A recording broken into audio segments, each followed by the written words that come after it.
on a small trading moon that stood on the border of many alien territories. People from every corner of the galaxy came there, some to trade, some to work, some just passing through. Among all the noise, machines, and crowds, a young human worker moved from dock to dock, doing the same tasks he did every day. He wasn't rich, he wasn't important, and he wasn't someone whose name carried any weight. He was just a regular person trying to earn his living quietly. He had a habit of paying attention to small things. He noticed when a machine sounded slightly off, when a trader looked stressed, or when a traveler needed directions. Maybe it was just his personality, or maybe he was raised to help others when he could. He never thought twice about it. To him, helping someone was normal, nothing special, nothing heroic. That day, while he was walking toward one of the side docks, he saw something that made him stop for a moment. Near the edge of a loading ramp, a cloaked figure stood beside a cargo unit that looked badly damaged. Sparks flickered from one side, and the machine made a low, unpleasant grinding sound. The worker saw travelers passing by without paying attention, and it bothered him. The person clearly needed help, yet everyone acted like they couldn't see it. He walked closer. The cloaked figure seemed to be struggling with the machine's controls. The traveler's hands were elegant, almost delicate, but the cargo unit was heavy and industrial, clearly meant for someone used to handling equipment. The figure pulled the hood a little lower, maybe trying not to be noticed. He approached slowly so he wouldn't startle her. "Do you need help?" he asked in a calm, polite voice. The person turned slightly toward him. Even though her face was hidden, he could sense she was surprised. Maybe nobody else had asked. Maybe she didn't expect a stranger to notice her. There was a short pause before she answered, and her voice was soft, but carried confidence underneath. "Yes, if you don't mind." "I don't mind," he said instantly. "Let me take a look." He bent down beside the cargo unit. It didn't take long for him to understand what the problem was. A stabilizer had come loose, and the power connector was damaged. He had fixed many similar units before. He took out a small multi-tool he always kept with him. Because machines on the trading moon tended to break more often than they should, the cloaked woman stood quietly while he worked. But he could feel her attention on him. Not in a suspicious way, more like she was studying him, trying to understand why he stepped in so casually. He tried not to stare, but he did notice small details. Her posture was unusually graceful for someone traveling alone. And even the fabric of her cloak looked expensive, though she wore it in a simple way. Still, he didn't give it much thought. Many travelers were wealthy. Many wore expensive cloaks. He didn't judge people by clothing anyway. He kept working, tightening wires, repositioning panels, and using a spare connector from his toolkit to replace the broken one. As he worked, he spoke lightly, almost like he was talking to a coworker. "These units break down a lot," he said. "They look strong, but the connectors overheat." "Not your fault." She didn't respond at first, and he wondered if he said something wrong. But then she spoke softly, almost like she was choosing her words carefully. "Thank you for helping me. Most people walk by." He shrugged a little, wiping his hands on a cloth. "Maybe they're busy, or didn't notice." She tilted her head slightly. "But you noticed." "Yeah," he admitted. "I guess I do." It's normal. He wasn't trying to impress her. To him, he was just doing what felt right. He wasn't someone who pretended to be more than he was. She watched him for a moment in silence, as if trying to understand the simplicity of his answer. Her reaction confused him a little. Her voice carried a tone he couldn't describe, something between surprise, curiosity, and maybe even relief. He pressed the final panel in place and pushed a control switch. The cargo unit hummed, then stabilized with a steady light. "There," he said with a small smile. "Should work fine now. Just try to avoid bumps on the lower decks. They mess up the wiring." He stood up, and stepped back to give her space. She placed her hand gently on the repaired controls, testing them. When the machine responded smoothly, she turned toward him again. This time, even though her hood still covered her face, he could sense a different kind of energy, something warm, almost appreciative in a personal way. "You fixed it quickly," she said. "Just practice," he replied casually. "I work around here a lot." She hesitated for a moment, then asked softly, "What is your name?" It seemed like a simple question, but something in her tone made it feel more meaningful. He told her his name without hesitation. She repeated it quietly, as if tasting the sound of it, then gave a small nod like she was committing it to memory. "That is a good name," she said.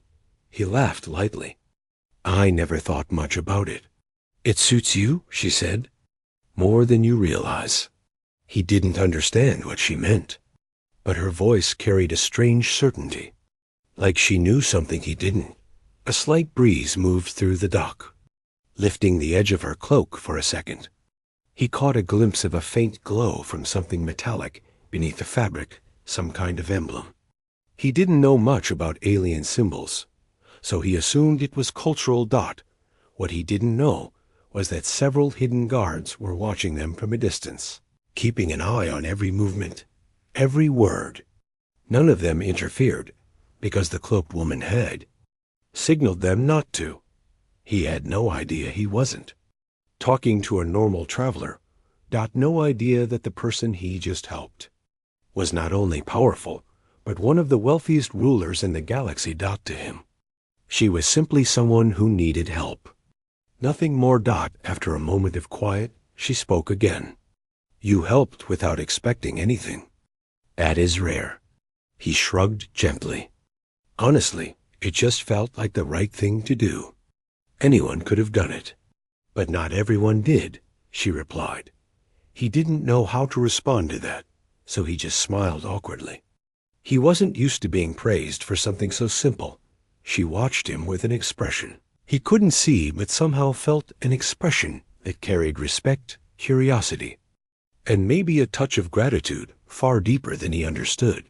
Finally, she said, "Thank you, truly." "Any time," he said. She gave a slight nod, then guided the repaired cargo unit down the ramp, moving with a smooth confidence that he didn't pay attention to. He thought the moment was over. He thought he would go back to his regular workday and forget about the small encounter. But even as she walked away, she looked back once, observing him quietly. Something about him had caught her attention, something simple, human and unpolished. He had no idea that this small act of kindness had already changed the direction of his life. No idea that this moment would be remembered far beyond the walls of that trading moon, and absolutely no idea that the person he just helped was the wealthiest queen in the entire galaxy, a figure whose decisions shaped the fate of star systems. To him, it had been just another moment of helping someone who needed it. To her, it was the first time in a long time that someone treated her like a normal person.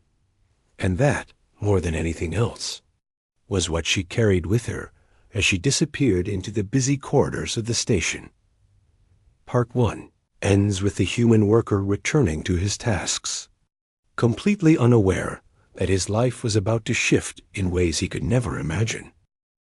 The next morning, when the worker returned to the trading moon docks as usual, the place looked the same: busy corridors, cargo ships landing and taking off, traders shouting deals, the smell of warm metal and fuel in the air. For him, it was just another day. He had no idea that something unusual was already waiting for him. He started his shift early, checking a few scanners, adjusting some loading equipment, and cleaning an area before the crowds increased. Nothing felt different. The encounter with the cloaked woman from yesterday crossed his mind once or twice, but only as a small memory. He had helped many travelers before. She was just another one, he told himself, but unknown to him. A group of serious-looking guards had already stationed themselves in different corners of the dock, dressed in plain clothing so they wouldn't attract attention.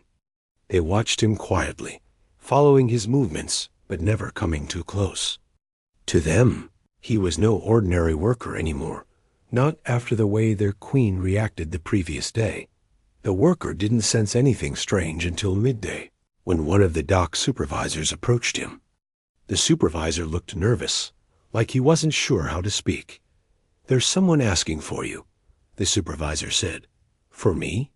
the worker asked, confused. "Who?" "I don't know," the supervisor answered. "But they're waiting on one of the private decks." The worker almost laughed. Private decks were reserved for wealthy travelers, diplomats, or high-ranking officials. People like him were never called there. He even thought the supervisor was joking, but the man's serious face said otherwise. Feeling confused, he wiped his hands on his work cloth and followed the distant escort who had appeared from nowhere.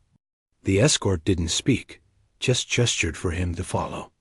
They walked through areas he had never seen from the inside, cleaner corridors, quieter halls, and lifts that only opened with coded access. He started feeling a bit nervous. He kept wondering if he had done something wrong. Maybe someone complained about him. Maybe he accidentally touched a restricted item. His mind spun with possibilities. The lift door opened smoothly, revealing a softly lit hallway. The walls were lined with glowing patterns he had never seen before, almost like art, but clearly expensive. At the end of the hallway was a door guarded by two tall figures in dark uniforms. They didn't look like regular station guards. Their posture was sharper, their movements almost perfect. When they saw him, one of them pressed a panel beside the door. It slid open silently. "You may enter," the guard said. The worker stepped inside, feeling like he had walked into a completely different world. The room was wide, quiet, and filled with soft white light. Large windows looked out into space, where stars drifted slowly behind the glass. Only one person stood in the room, facing the window. A familiar cloak, a familiar silhouette. His heart jumped slightly when she turned around. It was the same woman he had helped yesterday, the traveler with the broken cargo unit. Only now, she wasn't hiding under her hood. Her face was fully visible, and the simple traveler disguise was gone. She wore elegant clothing that looked like it belonged to someone important, someone who carried authority without even trying. Her eyes met his, and she smiled gently. "You came." The worker blinked, completely thrown off. "You called for me?" "Yes." Her voice sounded softer now, more relaxed. "I wish to speak to you." He stood awkwardly near the door, unsure if he should step closer. Now that he saw her clearly, she looked nothing like an ordinary traveler. There was something regal about her posture, something commanding in her calm expression. Even the air around her felt different. He tried to find the right words. "I'm sorry. I didn't know this area was restricted. I just followed the escort."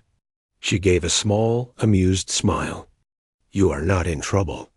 That eased his tension a little, but only slightly. "Then why am I here?" She stepped forward, moving with a smooth confidence that didn't seem practiced. It seemed natural, like she had moved this way her whole life. She stopped at a comfortable distance from him. "I wanted to thank you again," she said. "Properly." He raised his hands awkwardly. "You already thanked me yesterday." "Yes," she replied. "But yesterday we met under different circumstances." He frowned slightly. "What do you mean?" She took a slow breath, almost as if preparing him for something. "I did not come to the trading moon as an ordinary traveler. I came under disguise. I needed privacy for a personal reason." He nodded slowly, not understanding why she was telling him this. She continued, watching his reaction carefully. "The guards you saw at the door, they are members of my personal protection team." The worker felt a strange twist in his stomach. "Personal protection?" He repeated quietly, She stepped closer. Because I am not merely a traveler. I am the ruling figure of my own empire. He stared at her, the words echoing in his mind.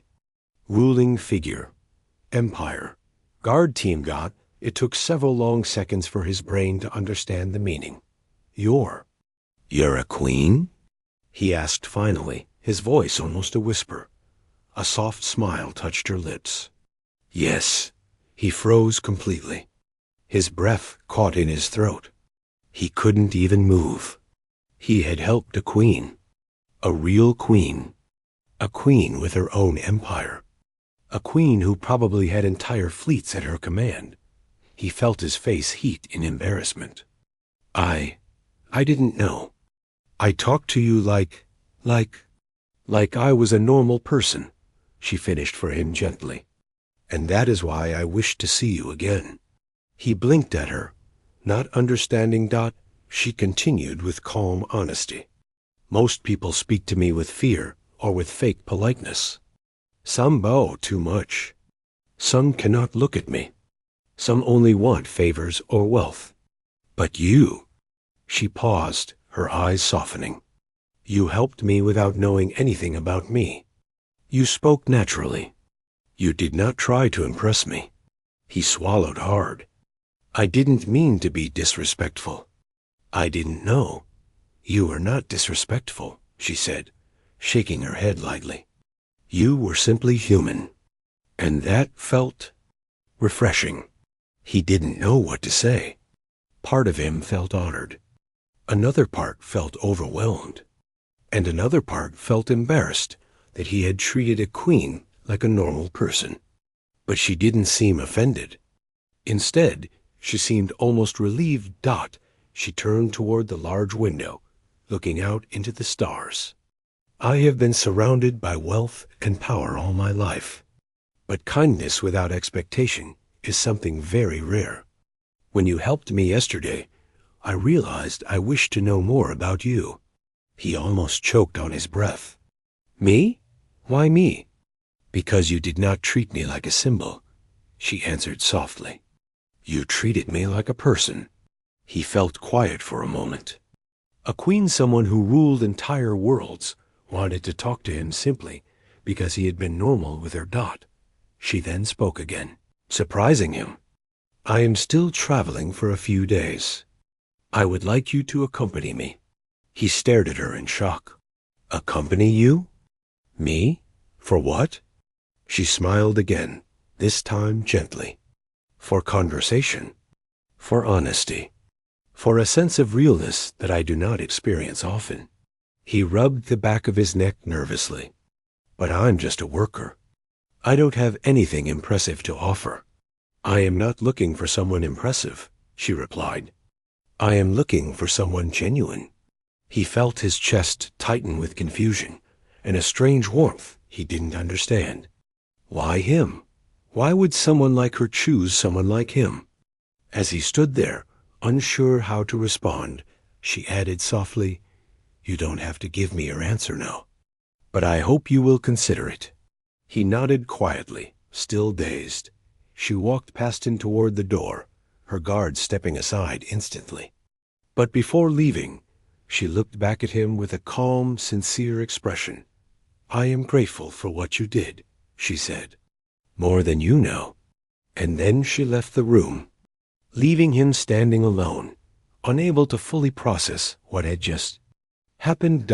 He had started the day as a simple worker. Now a queen, the wealthiest in the galaxy, had personally invited him into her world. And he had no idea how much bigger the next step would be. Begins a day after the queen revealed her true identity. The worker still couldn't believe what had happened. Every time he thought about it, he felt a strange mix of shock, confusion, and something he couldn't name. He kept replaying her words in his mind, how she said she wanted honesty, how she said his kindness had meant something to her. He didn't know what to make of it. It felt unreal, almost like a dream you wake up from, but can still feel on your skin. That morning, he wasn't working. The supervisor told him the Queen's team had arranged a temporary break for him without any trouble. That alone made him nervous. People like him didn't take days off unless something serious happened. But when the Queen sends a message, nobody argues, not even the highest-ranking staff on the trading moon. He expected a guard to come and collect him. But instead, he found a small device at his door, blinking with soft light. When he picked it up, it projected a short message in simple words. "I am waiting at Dockwing 7. Come when you are ready." No royal language. No formal tone. Just a quiet message, as if she didn't want to overwhelm him any more than she already had. He took a deep breath, washed his face, and walked to the meeting point. His heart raced with every step. Dockwing 7 was a restricted section used only by private fleets. He had never even gone near it before. But the guards there recognized him immediately and opened the gate without a single question. The moment he stepped inside, he saw her. The Queen stood near a sleek, silver vessel, not massive like a military ship, but elegant, almost peaceful-looking. She wasn't wearing the heavy formal clothing from yesterday. She had chosen something much simpler, something that didn't scream royalty. It made her look more approachable, though her posture still carried the quiet confidence of someone who had lived a powerful life. When she saw him, she smiled. "I'm glad you came." He nodded slowly, still unsure how to act around her now that he knew who she was. "I didn't want to be rude," he said honestly. Her smile widened just a little. "You could not be rude even if you tried." That made him relax a bit, though not fully. He still felt like a tiny piece of dust standing in front of a star. She motioned to the ramp. "Shall we go?" He stepped onto the ship with her. As the doors closed behind him, he felt like he had stepped into another world. The inside of the ship was nothing like the crowded, noisy trading moon. It was quiet, clean, filled with soft lights and warm colors. There were no golden decorations, no flashy symbols, just calm, carefully chosen details that made the place feel almost like a home. One guard followed them quietly, staying several steps behind. He was clearly there for protection, but he moved so silently that the worker barely noticed him. The Queen led him to a small seating area near a wide window. Outside, the stars were already shifting as the ship prepared to leave the station. She sat gracefully and gestured for him to take the seat across from her. "You look nervous," she said gently. He let out a shaky breath. "A lot to process." "That is understandable," she said. "It would be overwhelming for anyone." He looked at her quietly for a moment. "Why me?" he finally asked. "Why did you choose me to come with you?" She didn't answer immediately. Instead, she looked out at the stars beginning to blur as the ship moved. Her eyes softened, like she was remembering something old. "Because kindness is rare," she said at last. "Real kindness. Kindness that expects nothing. Most people approach me because of what I am not, who I am." He stayed silent, letting her continue. "When we met, you didn't see a queen. You didn't see wealth or power. You saw someone struggling, and you stepped forward. That one small moment. I valued it more than any gift." He felt his chest warm with a feeling he didn't expect. He still didn't understand why his small action mattered so much, but hearing her explain, it made something inside him settle. The ship lifted off quietly. The stars stretched into lines as the vessel jumped into faster travel. The worker pressed his hand lightly against the seat to steady himself. Was his first time riding on a ship this advanced? The Queen noticed and smiled softly. "Is this your first time in a vessel like mine?" "Yeah," he admitted. "I've seen ships like this only from far away." "Then this will be a new experience for you," she said gently. They traveled for a while, passing through glowing streams of light that looked like rivers in space. She explained little things, how the ship worked, how her crew operated, how different systems communicated with each other. She spoke with such calm confidence that he found himself listening without feeling overwhelmed. After a while, she guided him to another room, one with large transparent walls that showed a breathtaking view of a nearby star field. Bright colors swirled outside like painted clouds. "This is where I come to think," she said quietly. "To breathe." He looked at the view, unable to hide his amazement. "It's beautiful." "It is," she agreed. "But beauty feels empty when you cannot share it with someone who sees it honestly." He glanced at her. She wasn't looking at the stars anymore. She was watching him. He felt his pulse jump. She turned away again before he could say anything, as if giving him space. "I want you to see the world I live in," she continued. "Not the version others show me, but the real one. The one that still feels new to me." He didn't know how to respond. He wasn't used to someone of her level speaking with such openness. Then she surprised him again. "Tell me about your life." He blinked. "My life?" "Yes," she said with genuine interest. "You know who I am. I want to know who you are." So he told her, slowly at first. He talked about his simple job, about how he grew up on a colony where everything was modest. He told her about how he came to the trading moon because it was the only place offering work at the time. He talked about how he never expected anything extraordinary to happen in his life. She listened carefully, not interrupting even once. Her expression didn't show pity, only respect. When he finished, she said softly, "Your life is not small. You have learned things many leaders forget." "Like what?" he asked, genuinely curious.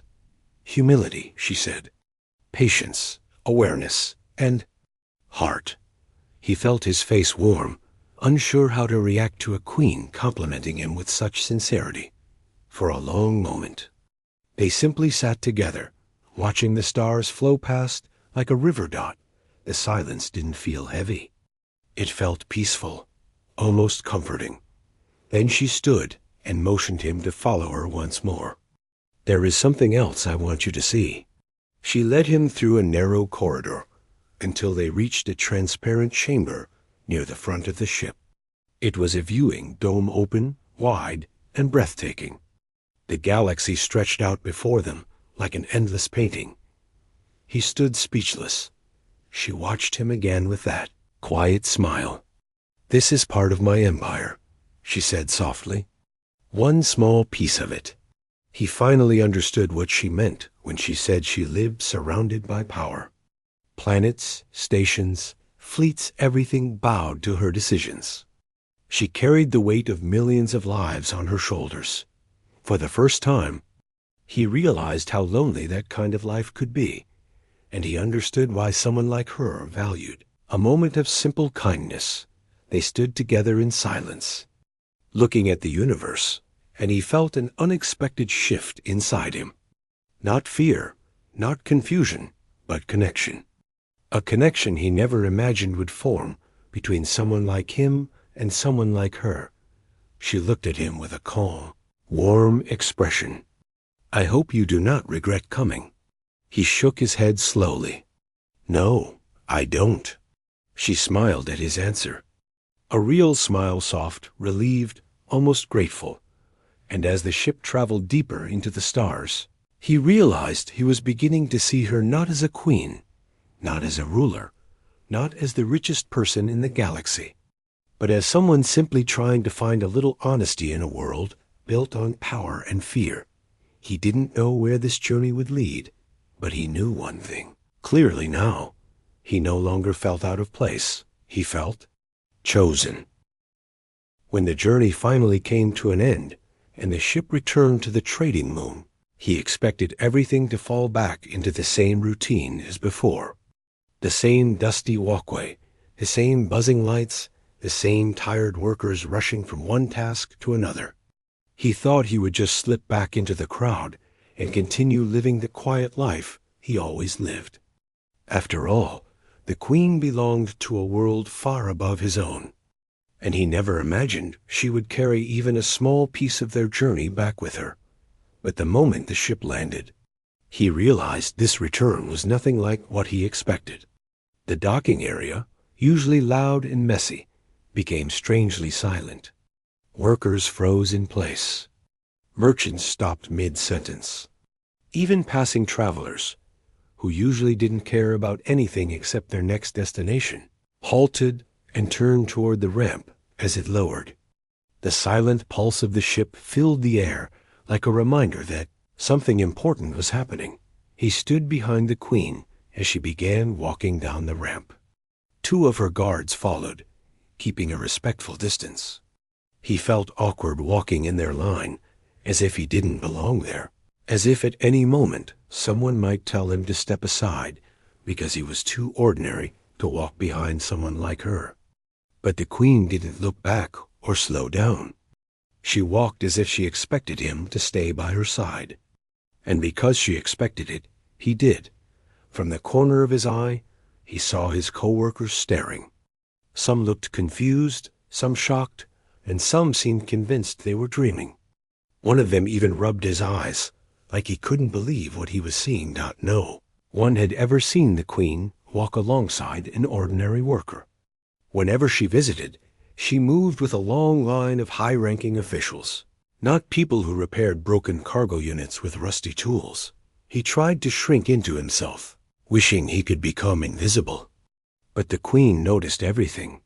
She slowed down just enough that the 2 of them walked side by side instead of in single file. The message was clear. She wanted people to see him walking with her, not behind her. That alone made his heart beat louder. As they reached the end of the ramp, she finally turned to him. "Walk with me," she said softly.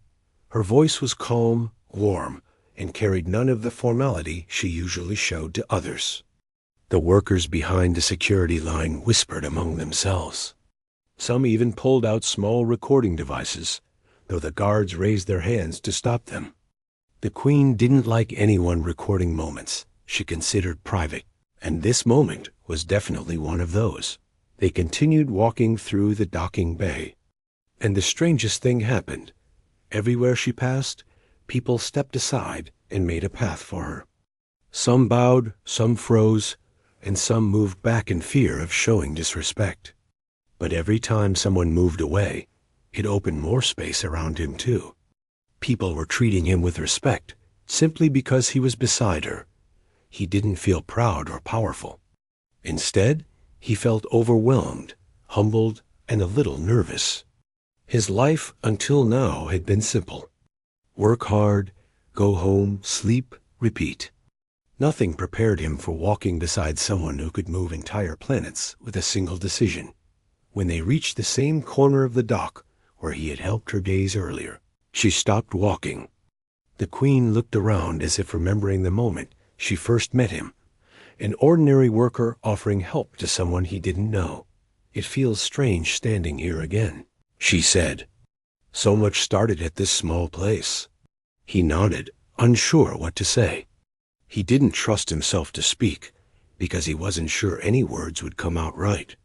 She faced him fully, her cloak glowing softly in the light. Then, with a gentle motion, she pulled out a small metal token from inside her sleeve. He had never seen anything like it.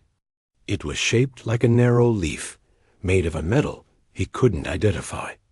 It shimmered strangely, almost like it was alive. He took a small step back without meaning to. "This is for you," she said. "Honorary access to my court. A privilege given only to those I trust deeply." His mouth fell open slightly. He blinked hard, thinking maybe he misunderstood her words. "For me?" he whispered. "Yes," she replied, smiling softly. "For you." He looked down at the token again. It was too valuable, too meaningful, too heavy with importance. And he felt too small for it. "I don't think I can accept something like this," he said quietly. "I'm just a worker. I fix things. I don't belong in courts or high places." The Queen stepped closer, and for the first time since their journey, He noticed something gentle in her expression, a softness that felt almost human, despite her alien features. She lifted his hand slowly, giving him enough time to pull away if he wanted to. But he didn't. When she placed the token in his palm, it felt warm, like it carried a piece of her energy. "You think kindness is a small thing," she said softly, "but it is the rarest thing in the galaxy." He looked at her carefully, trying to understand. "You helped me without knowing who I was," she continued. "You didn't ask for anything. You didn't expect anything. You didn't fear me. You didn't try to impress me. You simply helped because someone needed help." He swallowed, feeling his throat tighten. "In all my power, in all my wealth, in all my journeys across stars," she said, "I have met very few people like that." The workers who had gathered around were silent now. Even the guards watched the moment with calm patience. One of them even nodded slightly, as if he agreed with the Queen's words. He held the token gently, staring at it as if it might disappear. "I don't know what to do with something so important," he admitted. "You don't need to do anything," she replied. "Just keep being who you are." He felt his chest tighten again. Her presence always made him feel strangely grounded and weightless at the same time, as if she pulled him upward, but also reminded him of his own strength. She stepped back a little, though her eyes stayed on his. "This is not a goodbye," she said. "Our paths will cross again." He felt an unexpected warmth in his chest when she said that. "Will they?" he asked softly. "Yes," she said without hesitation, "because I do not forget the people who treat me like a person instead of a title." One of her advisors approached then, giving a subtle reminder that it was time for her to leave. The Queen looked at him one more time, a look filled with sincerity, gratitude, and something he couldn't name. Then she turned and began walking toward her ship. The guards followed her, and the ramp lifted slowly as she reached the top. Before entering, she paused and glanced back over her shoulder.